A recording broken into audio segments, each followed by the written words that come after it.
Okay. Shoot. So before we get going with the talk, I want to introduce the Arts Collective for anyone who's new to us. We're a supportive group of artists who have lived experience with substance use and mental health challenges, and we get together to connect, share our work, plan events, and put on exhibitions. We've held these virtual talks every month so far this year, and we're planning to resume the series in 2022 on a bi-monthly basis. Robert will actually be one of our 2022 talks, so very exciting. If you would like to be added to our mailing list and receive notices of these events, our shows, other activities, you can send your email to me privately in the chat and I'll add you, or you can email us at artscollective@howardcenter.org. Everyone with a lived experience that I mentioned before is welcome to participate in our activities. So a quick note about the structure of today's talk. There will be plenty of time to ask questions.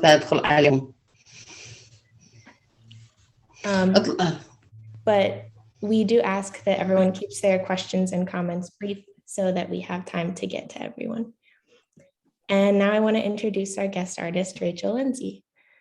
Rachel is a Vermont-based cartoonist whose book, RX, a graphic memoir, has been recognized, featured, and exhibited both nationally and around the world. She has spoken about the book at Columbia University, Harvard Medical School, the Toronto Comic Arts Festival, and more. She is also the creator of Rachel Lives Here Now, a comic about Vermont-centric themes, which ran weekly in Vermont's alternative newspaper 7 Days from 2013 to 2021. Her work can also be seen in various comic series and anthologies. So we're really excited to have her with us today. Thank you so much for coming, Rachel, and I'm going to hand it off to you now. Yeah, thank you so much, Sarah. I really appreciate you having me, and thank you everybody for coming tonight.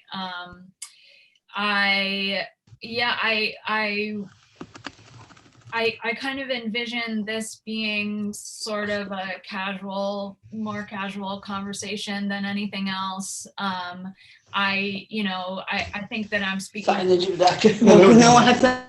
Huh? What's that? I think it was background conversation. Oh, okay. Yeah, I mean, just considering that this is a community of peers, I'm bipolar, and this has been a really difficult year for me to make art at all. So, I think I just want to represent the reality that sometimes that's what it's like. So yeah, I mean, there are a lot of people that have participated in this series that have, very prolific practices and have been able to really do a lot, with their work on a consistent basis. But, from my perspective, I haven't really made much ever since I stopped doing my strip. So I guess,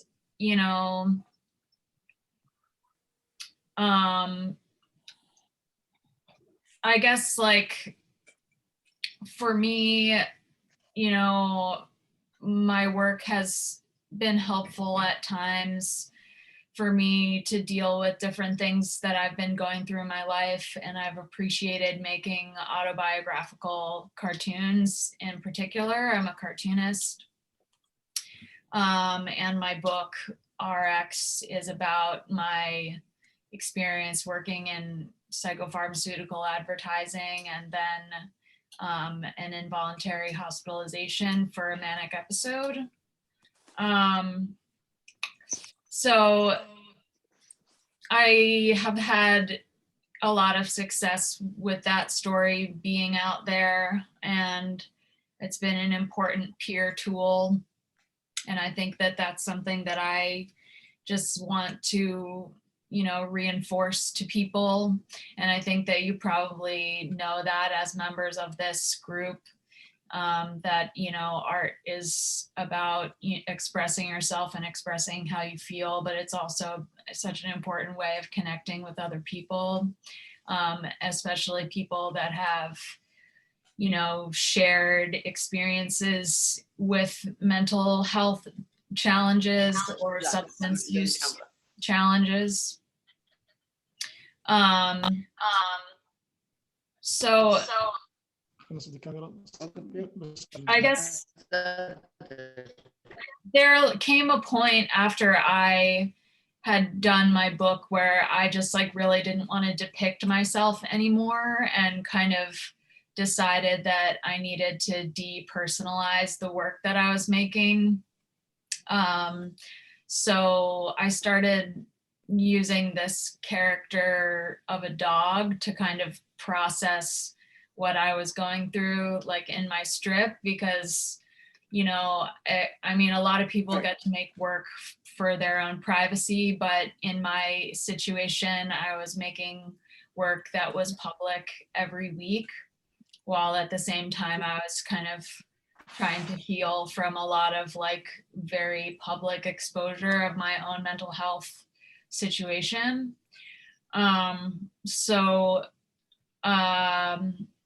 I was going to share, if I can screen share, I was going to share the series that I did called Rock Bottom that it was one of the last things that I did when I was in the paper. Let's see if I can do it. You should be able to, but let me know if there's any issues. Okay.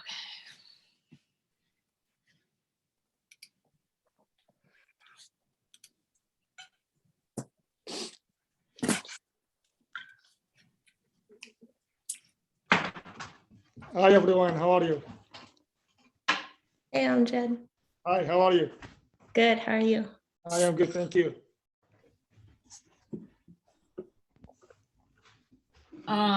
Okay. All right, so this is this character, Arthur, that I created. And Arthur was just kind of like this character that represented how lost I felt. And I think that's, you know, one of the tools that you can use if you're making comics or if you're making art in general, to just kind of distance yourself from different things that you're going through. So I just like at that point really had like a lot of things in my life like completely fall apart. And I really just felt like a lost dog in the woods that was abandoned. And plus it was the pandemic, the height of the pandemic. So I'm just gonna read these. That was hard. Yeah, tough time. Crunch, crunch. Well, winter's come and here I am again in the woods all by my lonesome. A good time for reflection, I suppose. Though after this past year, I do think I know myself. Trickle. And then the goose. And then it goes touche. Arthur, I've been looking all over for you. Look, Goose, I don't want any trouble. I'm busy feeling sorry for myself. I'm no good at anything and I ruined my life. I can't seem to shake it, so I've taken to wandering. Well, that kind of thinking won't do you any good. I never feel sorry for myself. Not enough brain power. We got to make a plan for you, Arthur. It's Arthur. It's too late, Goose. Everything's over for me. Allow me to quote the great Pema Chodron. When things fall apart, start where you are. Those are just the titles of her books. Oh, that's all I know. Can't turn pages very well. Look, Arthur, I've been at rock bottom too, but after some time, I got out. Welcome to rock bottom. Oh, rock bottom. Boy, this is a happening spot. And then all the weeping and upset creatures in the background, and the deer slamming its head on the wood there. Ooh, hoot, hoot, hoot, hoot. Funny, I always thought I was here alone. I was alone here. You're confusing rock bottom with personal hell. Information. Welcome to rock bottom, sister city to bikini bottom in the state of mind. People say it's a terrible place to visit, but our COVID tourism has been off the charts. We ain't staying long. My buddy Arthur here just needs a change of perspective. It's a bit more serious than that. Now that's the spirit of hopelessness we like to hear. Rock bottom. Well, how do you get out of here then? That's the thing. I can't tell you. No one can tell you. But I can offer you these welcome gifts. These won't do me any good. I can't cry any more than I already have. And I'm genuinely happy. What should we do with them? And then Goose eats the tissue box, which is kind of the soft conclusion that your friends can help you out of rock bottom. Friends, they disappear. Oh, excuse me. Friends disappear too. Yeah, Yeah. true. That's true. Guess they're not friends. Excuse What's me. that? I said, I guess they're, as somebody said, they're sunshine friends. Yeah. Yeah. There are some good friends and some bad friends. Right. But yeah, I mean, you know, honestly, for me, like my art practice has really changed a lot. I mean, I used to have a weekly, and I used to, you know, come up with something every week and have to kind of turn that phrase for myself. But I think like I'm really just trying to learn how to make work that feels like private and like satiating to me, rather than something that is like for other people to draw conclusions about who I am as a person. And I don't know. I apologize that I don't really have that great of a, you know, inspirational take on like art creation at this time. I'm excited that I'm getting a studio within the next month. And I hope Right. that will, you know, bring me back to a place where I'm making more work. But I've just been going through a lot of like life transitions and loss. And, you know, I think in those times I've turned to, I haven't been able to find myself in my work. And, you know, I've tried.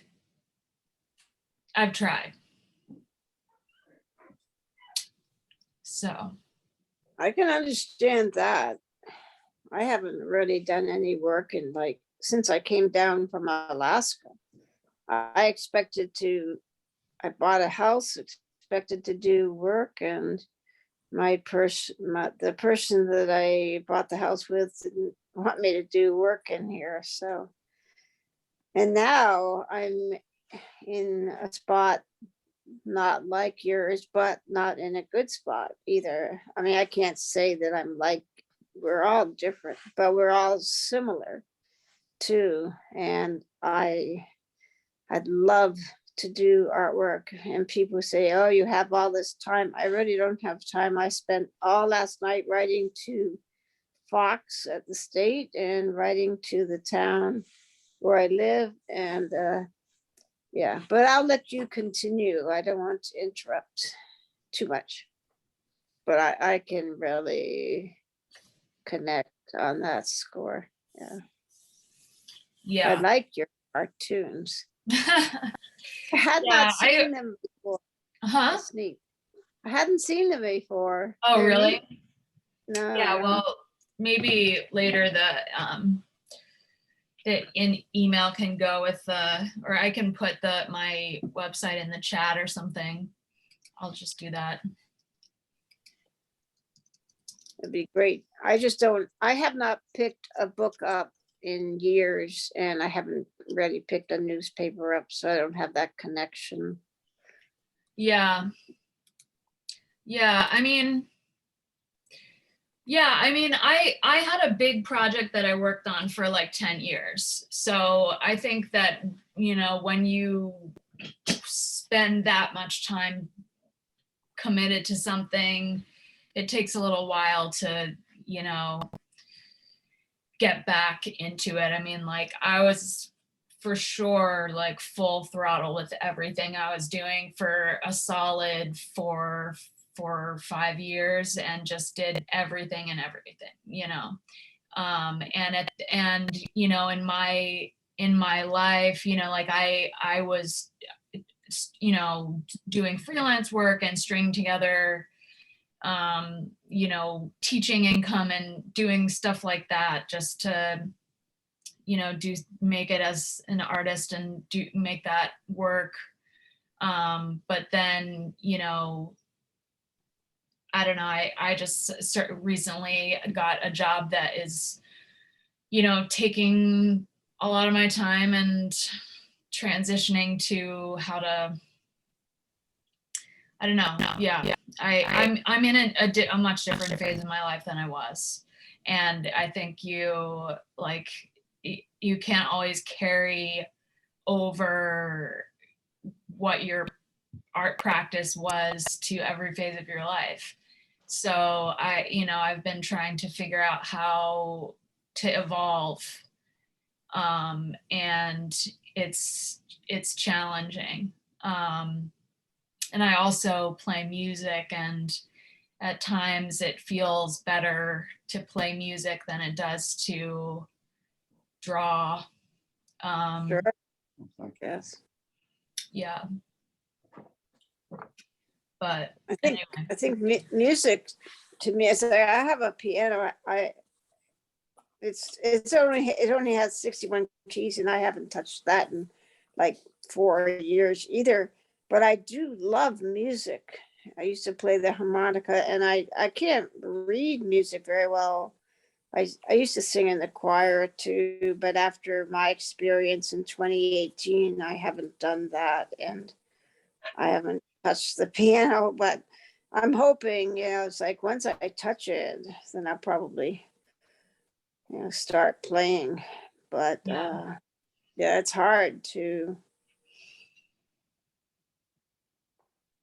It's I have a pad of paper sitting there waiting.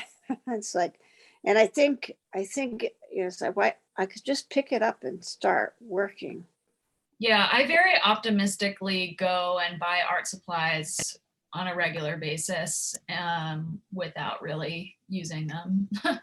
I mean, I might get some pens and a new sketchbook, Mhm. and I'll do something good. Like I just joined, a friend of mine is doing a challenge where you have to draw for 10 minutes every day, and you post it and hold yourself accountable for it. And I think a lot of people are doing stuff like that.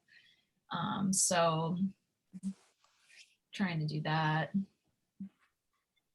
In a way, the arts collective is, to me, it's something I look forward to every week. And even though I'm doing more photographic work than I am doing art, it's still this art, but to me it's not quite the same as sitting at my art table. And I was prolific when I lived in Alaska, and I worked hard at my job when I was busy with people, and it's like I did so much more, and here it's just falling apart, so to speak.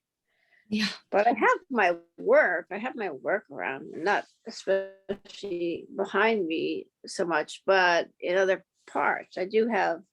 But even when I was, I should be quiet for a few minutes and let somebody else talk here, and including you. But I was just gonna say, even being here, my artwork was sitting in a closet because my housemate had her stuff up. Mhm. So anyway, I'll stop. What kind of artwork do you make? Up until about 86, I was doing abstract design and a lot of different abstract type work, and drawing yachts and things. Then I I had OCD from probably the time I was 7, and I went from Alaska to New Jersey, and I got treatment for that, and it worked, and got rid of the OCD. And it was like my life changed too. Instead of reading fantasy and doing more fantasy artwork and abstract, I went towards, and I always did some portraits and stuff like that, but I went towards doing, like, I have this painting on the wall, doing more landscape. I don't know if you can you see? Oh, nice. Yeah. Yeah. Cool. So more in the landscape and airplanes. I was flying a lot. So Cool. so instead of yachts, because I grew up on the ocean, I transferred to airplanes. That's cool. Yeah, I think I'm just like, I don't know. I mean, like, I'm obviously, like, I'm bipolar. I'm super depressed right now. Art is not really doing that much for me. Mhm. I am trying to be okay with that, but it's been, like, that's just how it is sometimes. Right. So Yeah. I've had to completely change my life trajectory to accommodate the fact that, like, I just don't feel inspired anymore. So yeah. Yeah, but I think what you're sharing is a really, I don't really want to be recorded, but I feel like participating in this. But I think what you're sharing is a really real part of life with living with mental health challenges. And also, your work, I saw you speak at, what is it called? The Phoenix Books a few years ago. oh man, yeah, one of World my was still there. highlights of my You life. played a sweet song, and I'm definitely feeling your energy a little different tonight, and I'm appreciating it, and I'm appreciating that you're showing up for this. I am a woodworker. I've done some music and some art and things. It's hard as a writer to write, share some stuff. I've shared some stuff with Counterpoint. Like at one point I went raw vegan, and then I ate chicken every day. And somebody was like, oh my God, like they were so attached that I was raw vegan. And that was my story. And I realized in that is like putting myself out there and sharing as I'm healing is really difficult. I live with a partner with service animals and stuff. And it's like, well, I'm with a pandemic. I've evolved with that as well for their own safety and my safety. And it's like, I think a lot of art and writing and, being creative and stuff has to do with our identity. And for me is like, what is my identity? Where could I be present? So like, if you're able to play music, is it for yourself or is it because you're performing for something? Or, if you're doing art, are you, and I joined this writer's flow. I got a scholarship for 6 months because I'm pretty broke right now. And Winston, he just barked. So, but this woman, she does a 3-minute meditation, mindfulness meditation before each writing session. And sometimes I'll just go in there and I'll just like be doing nothing. And then I'll get like 5 minutes of like really good focus. And I just want to connect to that. And then it's gone. And it's challenging because like, why am I writing? Is it my, what is my purpose of writing? I used to write for my healing. I used to write because I was doing paid peer support. Oh, I just got my social work degree, but what am I doing with that? I'm in a pandemic and it's dangerous to be with people like, and it's like, I don't know, it's challenging. But at the same time, life is beautiful. I've gotten through so much and it's like, I want to give back to the world and, share some of my artistic abilities, but it's like, why, Wow. and it's challenging but it's also like, I don't know, just showing up for things. And, there was a peer presentation I saw around 2012 when I first went into professional paid peer support, and it was suit up and show up.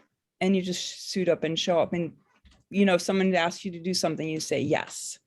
And, it's just like a couple weeks ago, I did something with the Copeland Center, and I just showed up every day, and I got some stuff, and someone was doing Zentangle. I'm like, right, Zentangle. Like, it was just interesting, and just, you know, receiving, but it is like, really, why do we do art? What, you know, with mental health challenges, how do we get into art? And then once we're published, or, you know, people know about us, there's a certain expectation, or like, Yes, thank you. Get Thank back you to for that like core. framing this like conversation in a way that like I can engage with. I really appreciate everything that you just said, and I have had an incredibly difficult time in the aftermath of RX, dealing with the fact that I have put out an image of myself as someone who has really conquered something that like actually is a cycle, and actually like pretty much immediately ruined my life, like as soon as all was said and done. I mean, I ended up going on a relentless book tour where I did this presentation that I like deliberately chose to not do tonight. That was very, you know, talked a lot about how I had like baked my identity into this character, and, you know, it just making something so meta that it completely disconnected me from who I was as like a human being, and just like no longer even knew how to be in my own body. Like I don't even know how to explain. But you know, it affected my ability to like draw myself as a cartoon character. And when I went back to the strip, like I started drawing that dog because I just didn't want to depict myself anymore. And then, you know, I've wanted to react to how hard of a time that I've been having, but at the same time, I'm getting these emails from people, and I'm getting letters from people that are like, you have inspired me, like your story is so important.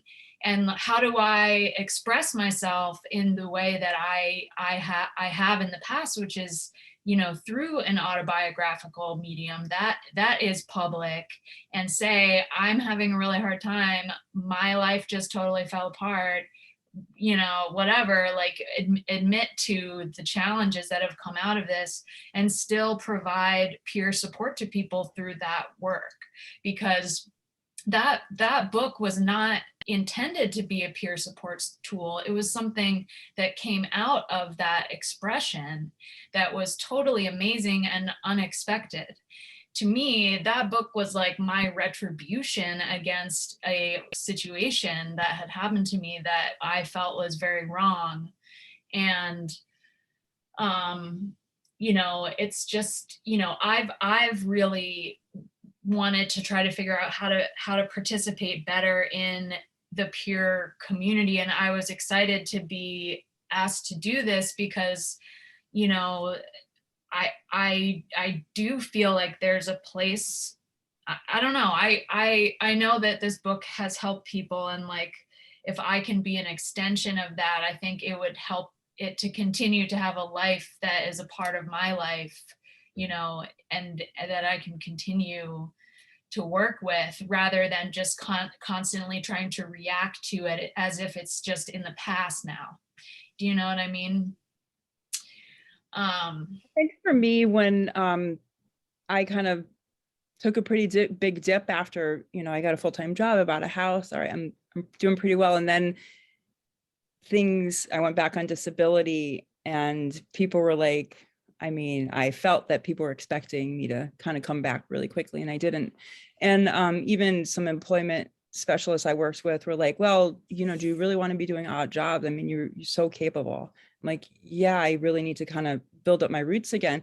But with my writing and all that, it's like, I realized there's no happy ending. The happy ending is the struggle continues. And if I go with that kind of mantra, it's okay. Whatever happens, it's okay. Like, you know, I think about people with like gender identities and things like that, is that it's fluid. And I think about our health is fluid, and it's like our struggles are fluid, like they change. And it's like, if there's not a happy ending, because it's like, yeah, all right, we have our successes, but then something happens. Or like, what if there's like a physical health issue, which, you know, is something I've recently faced as well. And it's like, well, the mental health's okay, but it's not. But it's like, it's, how do you do that? But it's like, and I think, again, the presence in myself, how do I get there? And anyway, but the thing with the struggle continues that really helped me in being able to open the typewriter again and like writing and being like, okay, here I am, and trying to figure out how to be creative with my, you know, sharing again. But, and it's important for me, like I'm my MSW and I'm going to be a therapist, right? But like, I still have struggles. So like showing up for stuff, like as a participant, is really important because I don't have all the answers. Like, you know, I need peer-to-peer connections. I showed up for, you know, something one of the peer organizations was doing. I just listened. I'm like, oh, I know that person from a long time ago. I know that person. It was really nice not to have to be on, like just showing up and absorbing, and, you know, because that's part of like, I don't know, it's necessary. Yeah, I mean, I am definitely seeking that out. Like I honestly am. And that having something like that also has art making as a part of the equation is like my ideal situation. Cause yeah, I mean, I still draw like every day, but it doesn't really feel like it's going anywhere. You know, the purpose is different. Like you know, now that I'm not, you know, being actively published, I just kind of like gave up in a lot of ways because it was just too painful to continue. Yeah. But May I ask, I missed on the book. Number one, I missed on the book. And number two,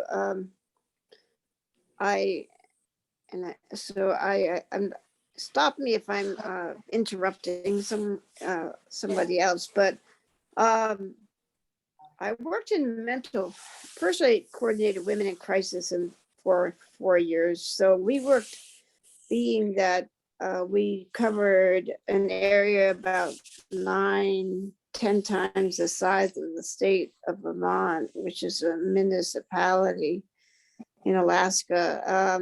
And our villages were far apart. Women who went through sexual, and if you want me to stop saying anything like that, I could stop. I've gone through an assault. I didn't think I was going to make it through, but I totally understand if somebody doesn't want me to talk about it. So please stop me.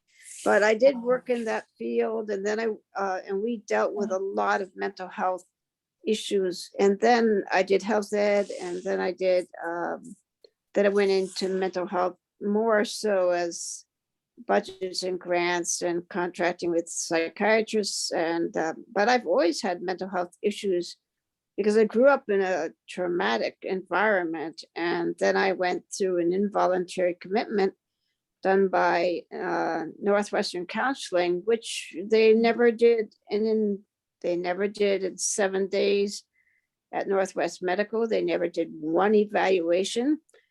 They didn't follow the laws of the state of Vermont. And I was screwed. So I have been, I use that, I guess, for the town that I live in. That's why it's on my mind. I have been advocating in the state of Vermont, and I understand, I know I've made a few changes. I understand from other people I've made a few changes or been instrumental with other folks doing the same thing. And now I've finally gotten, after a year and a half, 2 years, trying to connect with Peter Welch. I've gotten a response from somebody within his health section out of Burlington to respond to me. And I've also connected with Morning Fox, who I didn't even know. I tried to connect 18 months. It took me to get the Commissioner of Mental Health, Sarah Squirrel, to call me back. then she gave me 5 minutes. But anyway, I've been advocating, and as I said, last night I was typing. Half the night was spent doing town stuff, half the night was spent in advocacy. So I just keep going, and I really don't. I'll be 70 this month. I don't see a future for myself, and so it's really hard going through. And I'm sure everybody here can relate. It's hard. I'm sorry. I feel like I brought such a bummer conversation to the table tonight. Oh, no. Hey, listen. I'm supposed to be a cartoonist. No, wait. I don't mean no, except for that. I've been doing this all night. I spent the whole night up, and I was working on it Sunday, and I've been working on it for 3.5 years. Oh no, this is something I live with every day. So I don't want to bring it back to you and have it a bummer. It's real for us, and we're out there. Yeah. It's just I think there's just a lot of competing priorities in life, and sometimes it's hard to figure out how to fit everything in and what the right balance is, and that's for sure. Yeah. So I don't know, that's what I'm hoping to get. I feel good if I am able to post like one comic every 2 or 3 weeks on Instagram. That's kind of like where I focus my publication now. I have a question, Rachel. Yeah. As you know, my strip is named after myself. So when you created Rachel, the cartoon character, did you consider that like an avatar or somebody completely separate from yourself, or was that really, really you?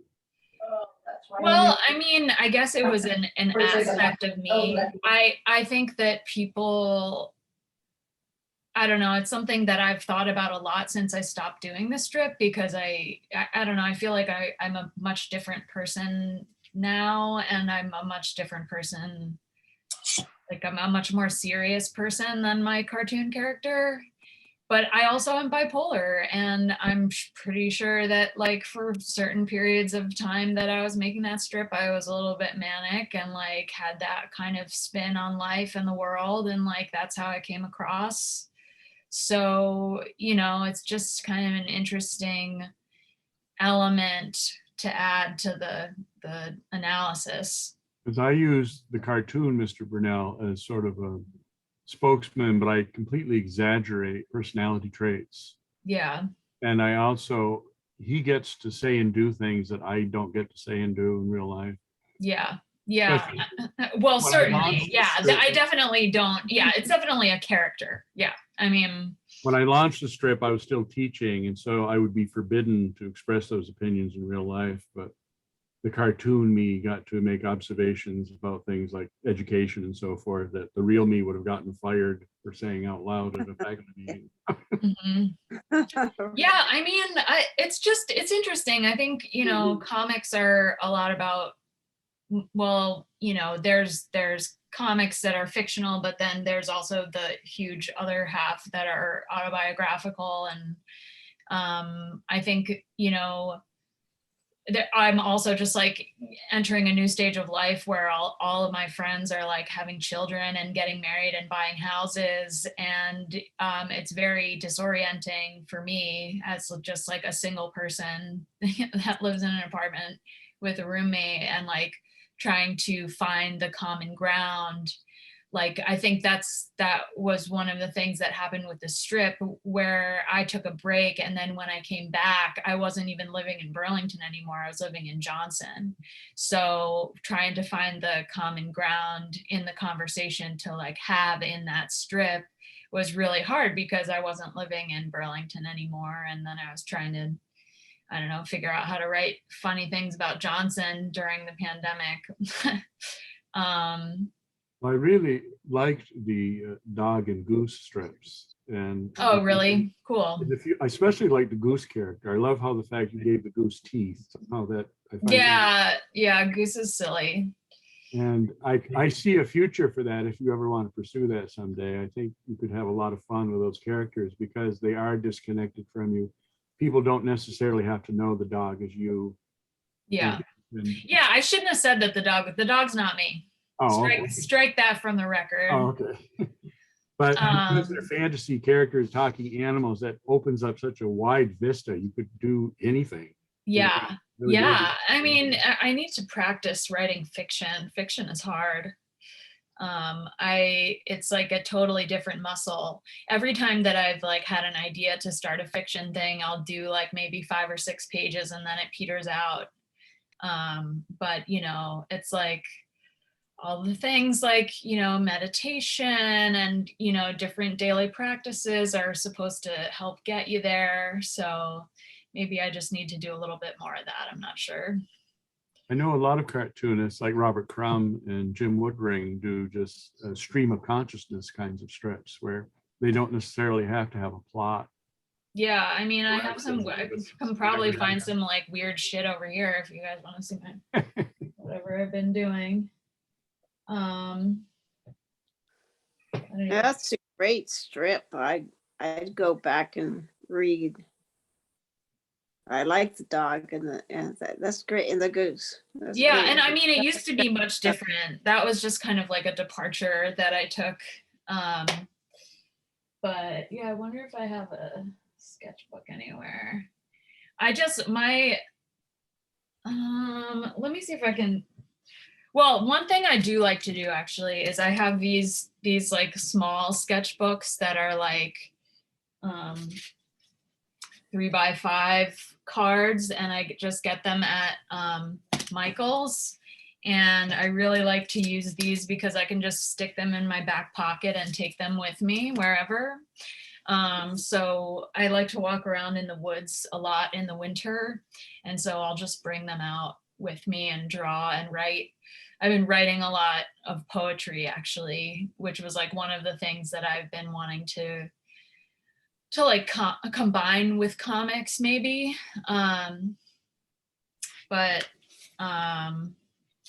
Yeah, there was I found this notebook that's just like all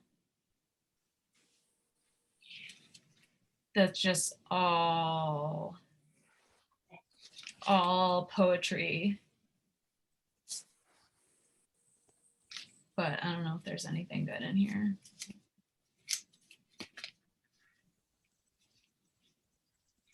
Yeah, I don't know. I'm too bashful to share that. Yeah, I don't know. It's a process. Comics is like a very interesting medium too, because it is a lot of writing and it is a lot of drawing.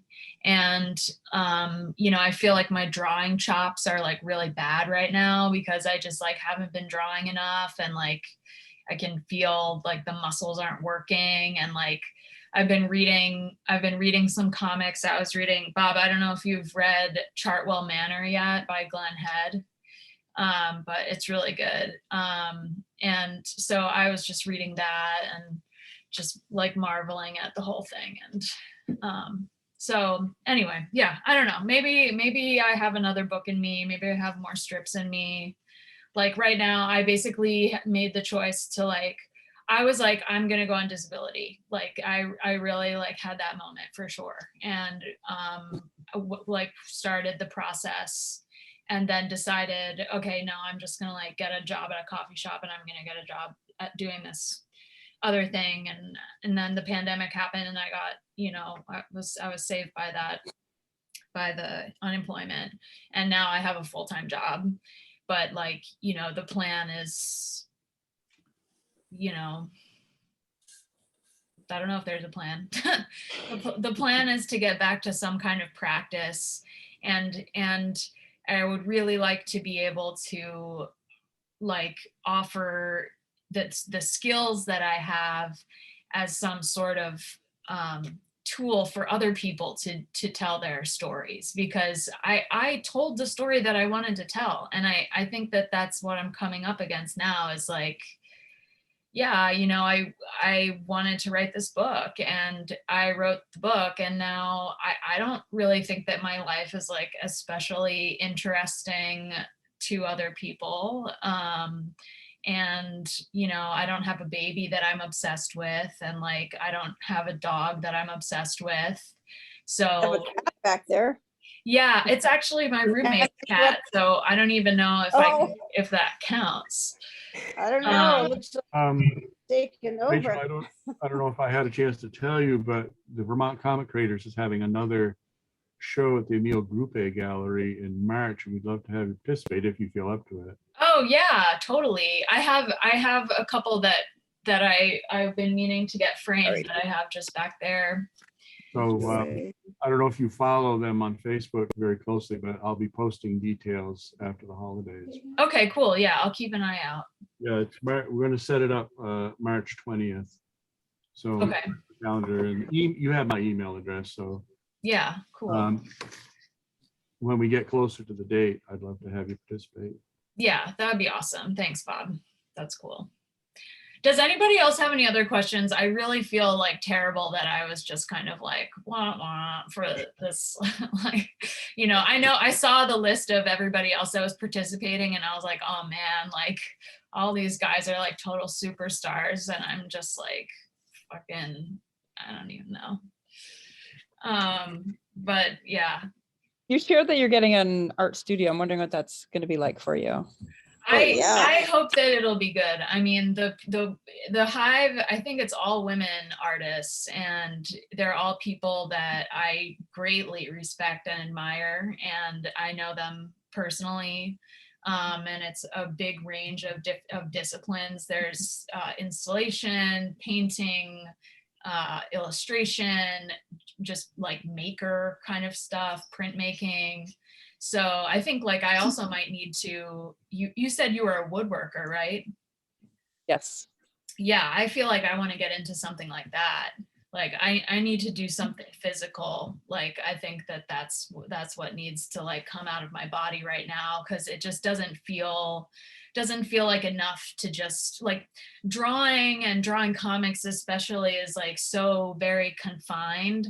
And I think for the purposes, like what my talk was that I would give all the time, was like that for writing about trauma, which is what my book is about, like being able to contain that trauma in a panel was like this remarkable point of control that you had over the consumption of an experience. So, you know, you could choose exactly what moment and what aspect of that moment to highlight for someone in the narrative of your reality. So, you know, in it's filmic, you know, but then it's on paper.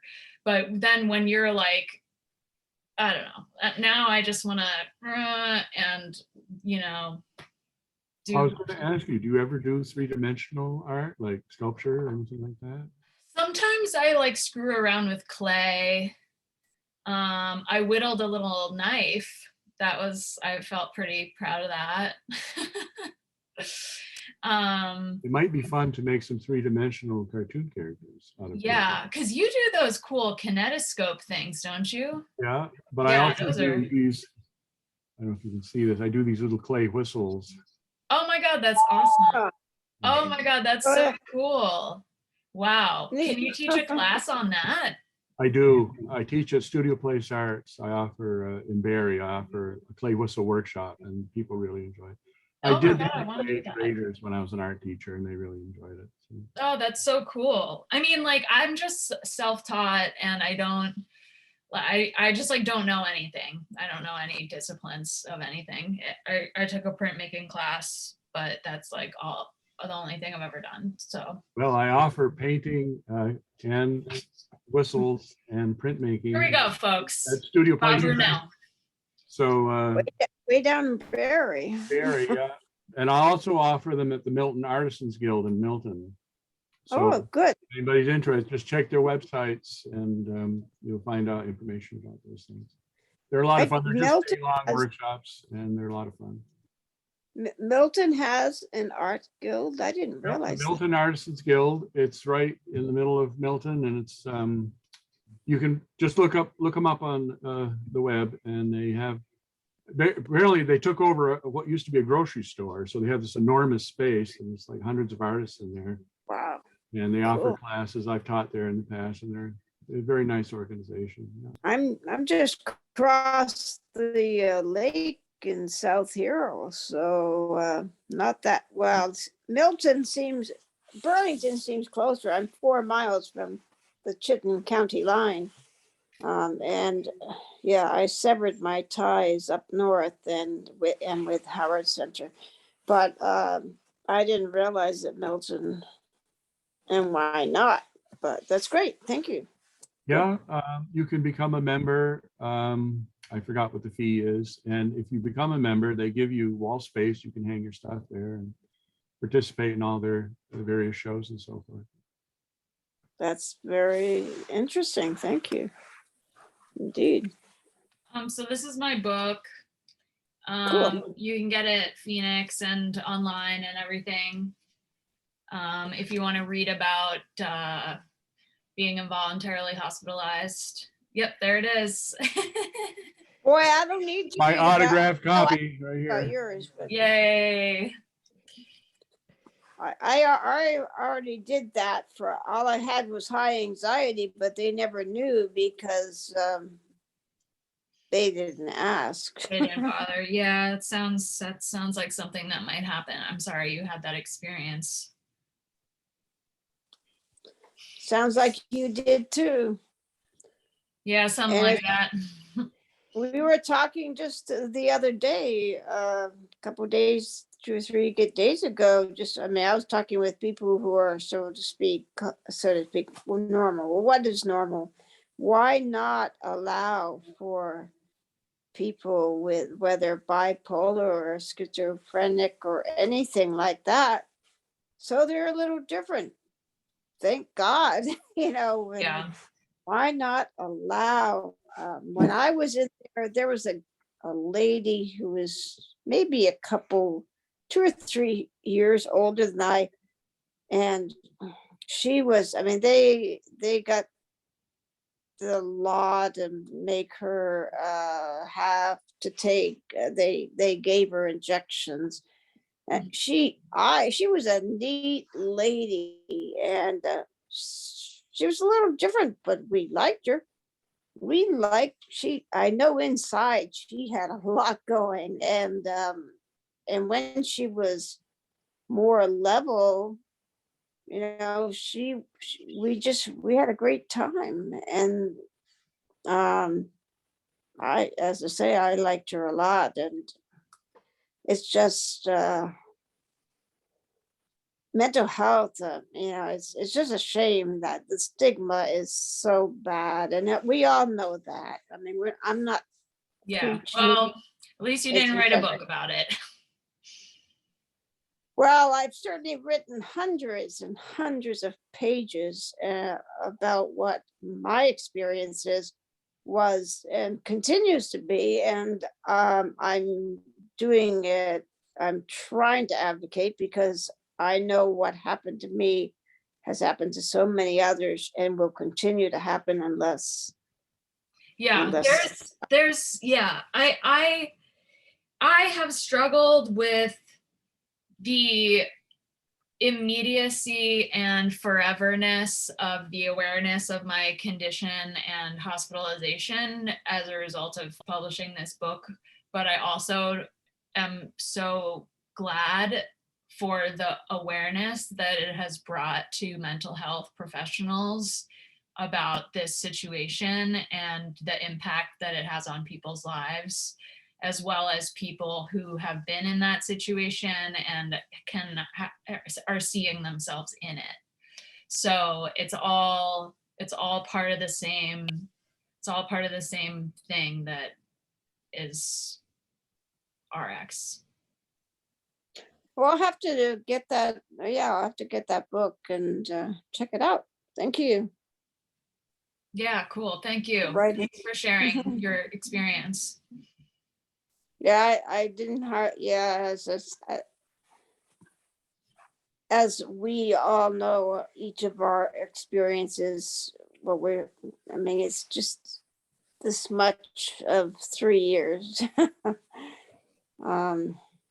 Because the trauma is, I have complex PTSD, and the trauma that I received from being involuntarily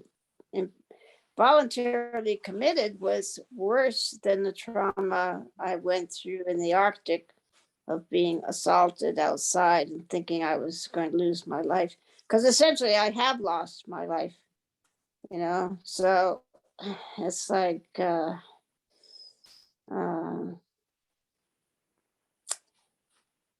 anyway, I don't know. I guess the only what they did not take from me is my voice, and so that's why I'm out there. That's the only thing I can do is advocate. Mm-hmm. Mm-hmm. So I'm doing what I do. I just want to Thank you. say, oh, sorry, Susanna. No, I'm just saying thank you. I